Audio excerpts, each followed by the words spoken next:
Ça fait mal. D'accord. C'est Alors, on va aller l'histoire, c'est toute l'histoire qu'il y a là. directement pour notre témoignage. Et aujourd'hui, le thème retenu, maltraitance, proposition indécente, comment j'ai échappé à la prostitution. Et on retrouve, sinon avant de retrouver notre invité, on va découvrir déjà son portrait. C'est parti. Kwame Adjoa Hubertine, ou encore la harpe de l'Éternel, est une chanteuse chrétienne et actrice de cinéma. Native de la région du Bélier, de parents cultivateurs, elle est l'aînée d'une famille de 6 enfants. Elle est mariée et mère de 3 enfants. Adjoa ne restera pas longtemps sur les bancs. Elle flirte à un moment de sa vie avec la délinquance juvénile, mais a la chance, à l'âge de 17 ans, d'apprendre le métier de coiffeuse. Va naître bien plus tard un amour profond pour le cinéma. Elle décide alors de se former. À 22 ans, elle commence à jouer dans des films tels que La Maison de l'Enfer, La Tempête, etc. Elle est également auteure d'un album qui s'intitule Jésus est Dieu, sorti le 9 août 2018. Femme déterminée et travailleuse, elle a su transformer sa vie. Aujourd'hui, elle vient partager avec nous sur le plateau de C'est Midi son expérience de vie.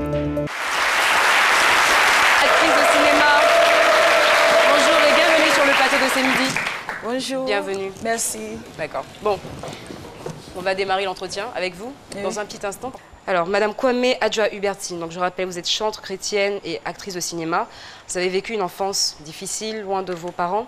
Vous avez flirté avec la prostitution, la drogue. Aujourd'hui, quand même, vous avez appris un métier, la coiffure. Vous êtes retrouvée à apprendre un autre métier, le métier d'acteur. Vous êtes actrice et productrice. Mais tout ça, ça s'est fait quand même de façon pas facile. Vous avez vécu des choses un peu difficiles, compliquées, mais pas insurmontables parce que vous êtes là aujourd'hui. Alors, je veux savoir déjà dans quel type de famille vous avez grandi. Bon, il faut dire que mon père est cultivateur. D'accord. Voilà, il vient de Toumoudi. Et comme il n'avait pas assez de moyens pour nous scolariser, il a demandé à ce que son frère puisse nous scolariser. Et c'est comme ça que nous sommes venus aller vivre chez lui à Dabou. D'accord. Donc vous êtes allé vivre chez votre oncle pour les études. Donc vous allez faire vos études jusqu'en quelle classe? Bon, j'ai fait CP1. J'ai fait CP1. C'est la classe que je me souviens. Hein. J'ai fait CP1. Et voilà. Voilà, ok, très bien. Donc vous allez arrêter vos études au CP1. Donc je considère que vous n'avez même pas commencé parce que CP1 c'est vraiment la base, c'est le début de tout. Et après ça, vous allez vous retrouver dans la rue. À quel âge? Bon, à 8 ans. À 8 ans? À 8 ans, je me suis retrouvée dans la rue. Bon, je n'ai pas pu terminer mes études hein, parce que au moment où je finissais l'école, quand j'arrive à la maison, je viens vendre, je vais vendre de l'eau au marché. Et ça fait que je ne pouvais pas suivre les cours. À chaque fois que j'arrive en classe, je dors, je n'arrive pas à comprendre tout ce qu'on me dit. Vraiment, je n'arrive pas à comprendre. Donc, ça fait que j'ai préféré abandonner les études. Je ne comprenais rien. Quand je vais, ils vont me frapper à la maison. On me frappe aussi à l'école. Puisque, bon, quand c'est comme ça, j'ai préféré arrêter les études. C'est bien. En fait, c'est ce qui m'a poussé à abandonner mes études. D'accord. Je ne pouvais pas, je ne comprenais rien dans tout ce qu'on me montrait, tout ça. Donc, vraiment, c'était difficile. Mais vous abandonnez vos études, mais quand même, vous vous retrouvez dans la rue. Comment ça arrive? Bon, il y a eu, un jour, il y avait l'argent qui était perdu à la maison. Et mes parents m'ont dit ils ont dit c'est moi j'ai volé l'argent. Et j'ai dit non, maman, c'est pas moi.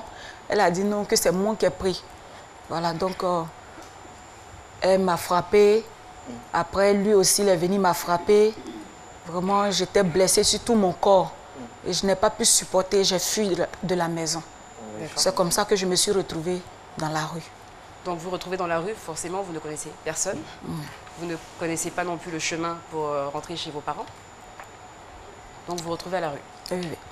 Alors, qu'est-ce que vous faites tout ce temps? Comment vous vivez? Vous avez 8 ans. Bon, quand j'ai eu quelques années après, j'ai croisé des groupes de filles qui m'ont accepté chez eux à la maison, ici à Abidjan. Ils m'ont pris, ils m'ont adopté. Voilà. Et elles m'ont dit, ce sont des groupes de jeunes filles, elles louent une chambre. Donc, elles m'ont dit de venir rester avec eux. Et quand j'ai eu 15 ans, elles m'ont dit, voilà le métier que elles font le métier de la prostitution, la drogue, la cigarette. Donc voilà, si je veux rester avec eux, je suis obligée de faire ça. Et à cette époque, vous aviez quel âge? J'avais 15 ans. 15 ans.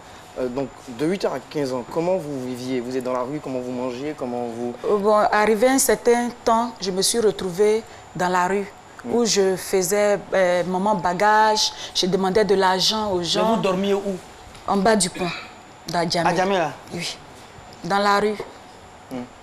Ok. Du pont, À 15 ans, quand même, quand on vous parle de prostitution, est-ce que vous avez une idée de ce que c'est vraiment? Est-ce que vous avez conscience de ce dans quoi vous allez vous embarquer? Bon, déjà à 15 ans, c'était difficile pour moi-même. Ouais. Je n'avais pas le choix. On va l'encourager, c'est pas évident. C'est pas évident. Et je trouve que votre démarche est tellement courageuse. Une femme en 2019 venir s'asseoir sur un plateau de télévision pour dire « je me suis prostituée », votre démarche est juste louable. Il y a très peu de femmes qui sont capables de faire ça. Donc vous êtes très forte. Et je pense qu'on peut aller jusqu'au bout de cet échange parce que je pense qu'à la fin, il y a des choses à retenir, il y a des choses à apprendre. Ouais. D'accord? Donc à 15 ans, vous vous retrouvez à faire ça malgré vous. Oui. Ça va durer combien de temps? Bon, j'ai fait 1 an parce que je ne pouvais pas. Donc j'ai préféré, comment on appelle ça? J'ai rencontré une dame vraiment à qui je me confiais. Elle m'a dit, ma fille, au lieu de faire ce travail-là, vaut mieux que tu t'approches de moi pour pouvoir t'apprendre un métier. Moi, je fais la tresse, donc tu peux t'approcher. Et c'est comme ça que j'étais avec la dame à Djamé. J'apprenais à tresser un peu aujourd'hui. Et donc, ça vous a permis d'apprendre un métier. D'apprendre un métier.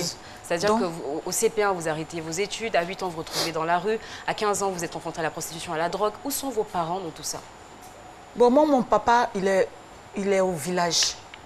Donc voilà, mon oncle aussi, il est à Dabou. Donc quand j'ai quitté la maison, je ne me suis plus retournée. J'avais peur de m'approcher d'eux à cause de on dit quoi, le traumatisme, voilà. J'avais peur de m'approcher.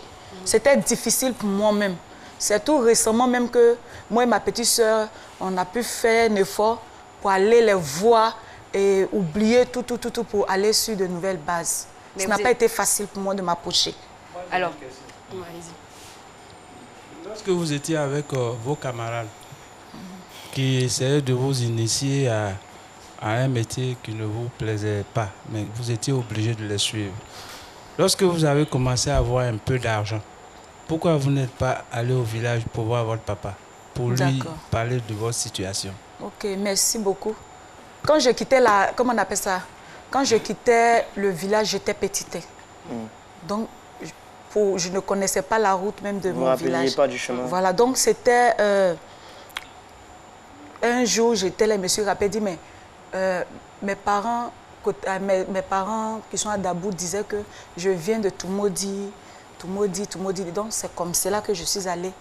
Un jour, je suis allée voir, je ne suis pas allée au village, mon accoutrement, mon style, ma façon d'être, ça fait que même les villageois m'ont chassé. Ils ont dit, mais c'est quoi ça?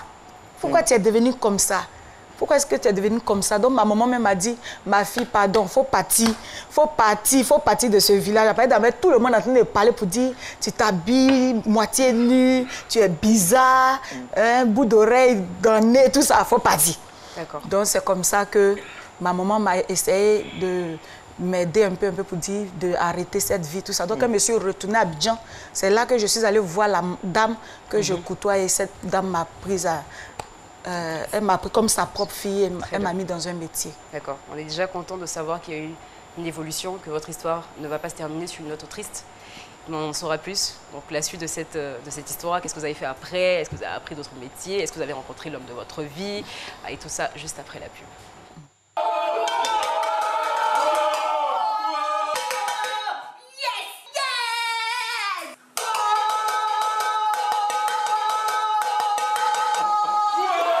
Prêt à perdre la tête? Vivez toutes les émotions de la CAN Total 2019 sur les chaînes du groupe RTI et nos supports digitaux. Oui, ne ratez rien de la CAN Total 2019 avec les plateaux de match, nos capsules inédites et nos émissions spéciales présentées et commentées par nos experts. RTI, diffuseur officiel. C'est midi, c'est ça.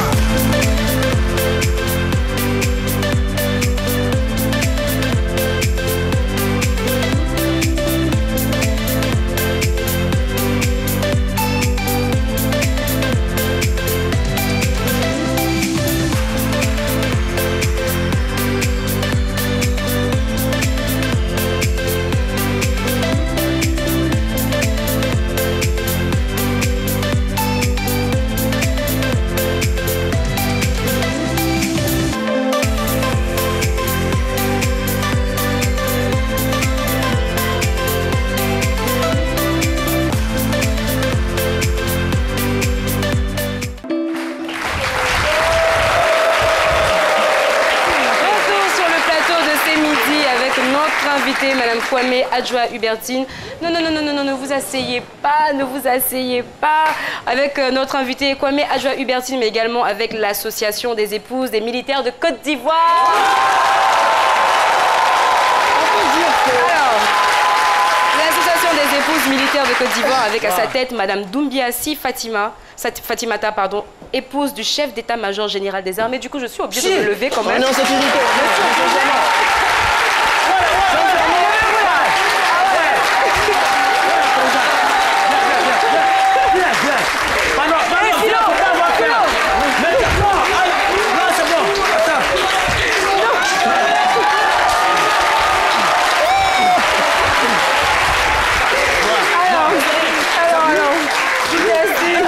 Fatimata, épouse du chef d'état-major général des armées.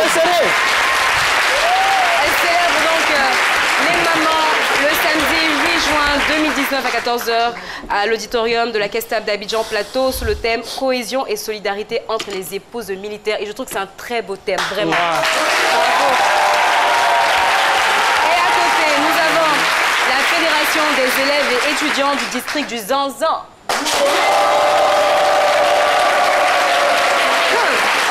Les Amazones inter de Yopougon. Et comme toujours, le fan club, c'est Mili. Merci pour la force, merci. Maintenant, vous pouvez vous asseoir. Alors, on est toujours avec Madame Kwame Adjoa Hubertine. Donc, il nous raconte un tout petit peu son histoire, flirter avec la prostitution, la drogue, mais qui finalement a appris un métier. Donc, on était à ce niveau-là. Vous avez appris la coiffure grâce à une dame qui était votre confidente, votre petite maman, on va dire ça. C'est ça. Et vous avez appris ce métier-là? Oui. Pendant combien de temps? Pendant 5 ans. Bon, j'ai appris le métier, je suis restée avec elle pendant un moment, au moins 3 ans. D'accord. Voilà, au moins 3 ans de formation. Et après ça, moi-même, je me suis installée. D'accord. Et je me suis concentrée sur mon, comment on dit ça? Métier. Mon métier. D'accord. Et comme j'avais soif, c'est-à-dire je rêvais être une grande cinéaste. Oui, donc à chaque fois, quand je tresse, s'il y a eu 2000, je mets 1000 francs, je bouffe 1000 francs. Et c'est comme cela, un peu, j'ai pu économiser au bout de 5 ans pour pouvoir réaliser un film. Waouh, franchement.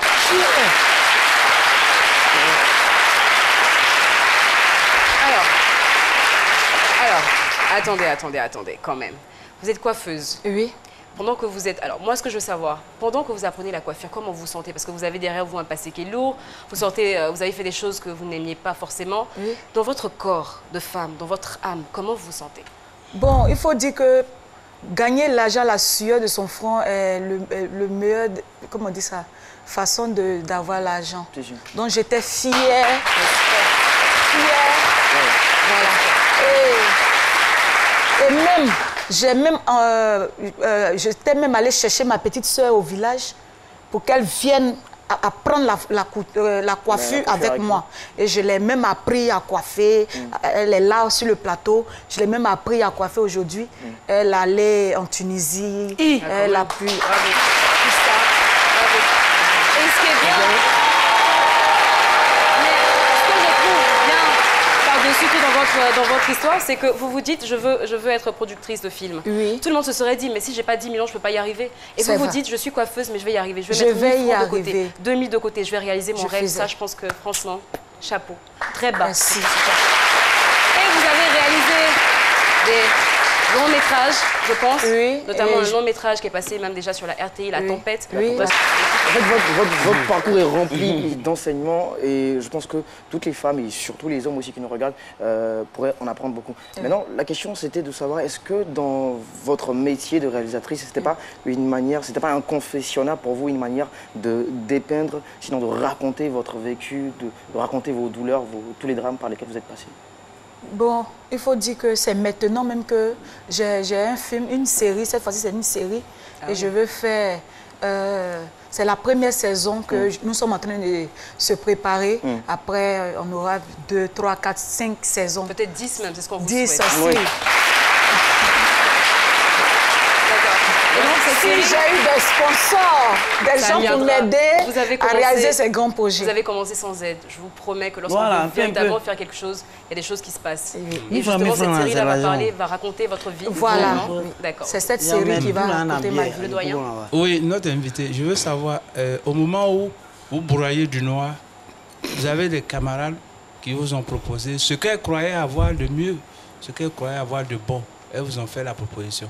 Aujourd'hui, non, je parle de vos camarades, au moment où vous avez des problèmes, qui vous ont proposé de faire le métier auquel elles s'adonnaient. Vous me suivez? Oui. Maintenant, vous avez quelque chose de plus grand, quelque chose de plus noble, une activité qui est noble et qui rapporte. Est-ce que vous êtes allé les approcher pour leur proposer aussi ce que vous disposez de mieux actuellement? Pas facile d'aller au milieu là. Non, il faut dire même que 2 d'entre elles sont mortes. Wow. Elles ont perdu la vie à cause de cette situation. Voilà. Donc, d'autres sont mortes. Et moi-même, il faut dire que quand j'étais enceinte de ma première fille, j'ai commencé à avoir peur parce qu'à l'hôpital, on t'a dit qu'il faut faire un test. Et avec mon passé et autres, j'ai dit, Donc, quand on a fait le test... C'est pas vous seul, nous tous, on a peur de faire test, mais on a fait.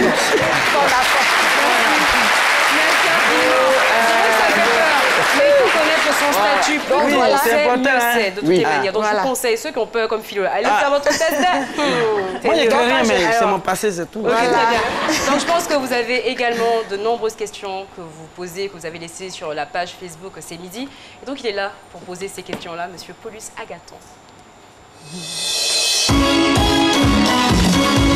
Vos réactions nous intéressent avec Paulus Agathon.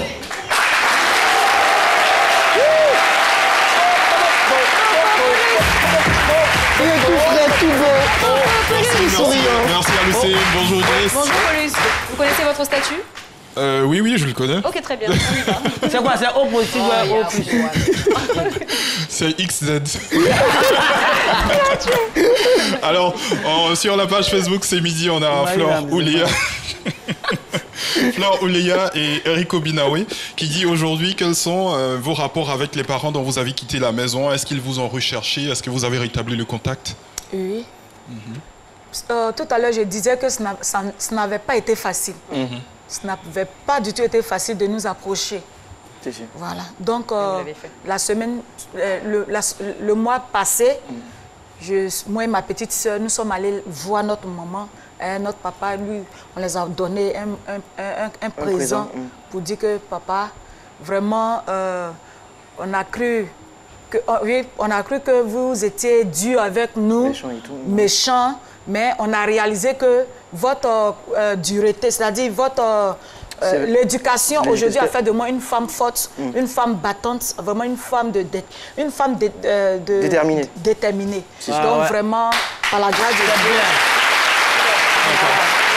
Emmanuel Bolloré, il dit, est-ce que vous êtes allé voir cette dame qui vous a permis de faire une activité? Est-ce que le début a été facile? Est-ce que ça n'a pas été compliqué d'abandonner cette vie facile?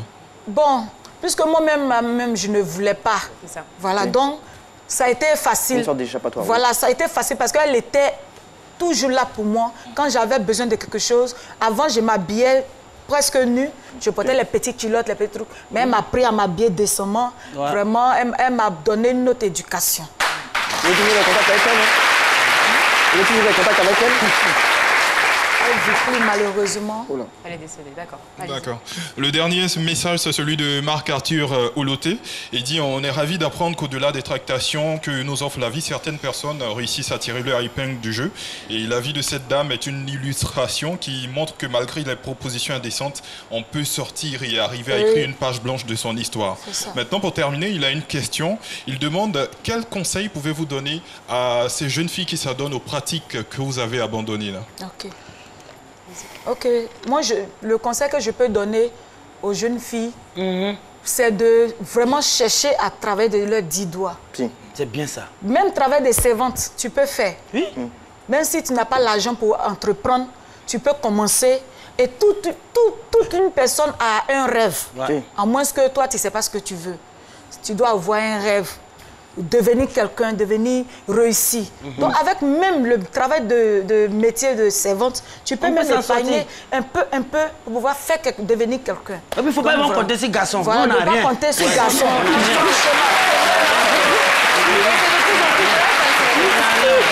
Jessica, c'est avec les mots forts de notre invité que moi je vais vous quitter en ce qui concerne cette semaine et on se retrouve lundi parce que comme d'habitude, vos réactions nous intéressent. Ouais.